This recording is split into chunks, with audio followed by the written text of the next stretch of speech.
Sa lugar mismo ng pananambang sa convoy ni BARM Interim Chief Minister Abdul Rauf Makakwa, 81 basyo ng bala ang na-recover ng mga investigador sa barangay B2 Datu Odin Sinsuat sa Maguindanao del Norte. Ayon sa PNP, 15 sa mga basyo ay mula sa 5.56 caliber habang 5 naman ng 7.62 caliber. Sinusuri pang natitirang 61 basyo para matukoy ang baril na pinanggalingan nito. As of now, yung ating investigators and yung crime scene processors were already able to retrieve 81 fired cartridges. As of now, we were able to confirm 15 cartridges came from 5.56 yung caliber and 5 from 7.62. So the remaining 61 still being verified kung saan galing.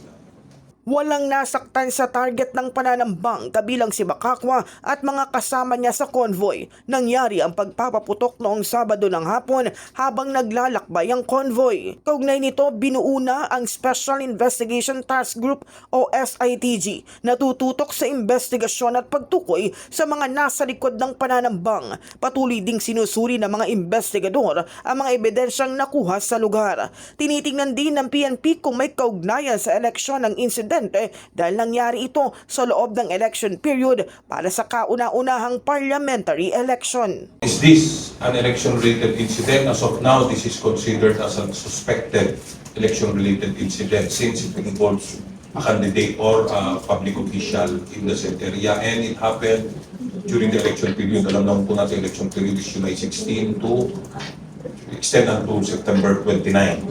So as of now, it's still a suspected election-related incident. Mahigit 7,000 mga pulis ang nakadeploy ngayon sa BARM para sa seguridad ng eleksyon, kabilang ang 4,500 augmentation personnel mula sa iba pang police units. Nagpapatuloy ang koordinasyon ng PNP sa COMELEC, AFP at iba pang ahensya para sa security assessment sa lugar.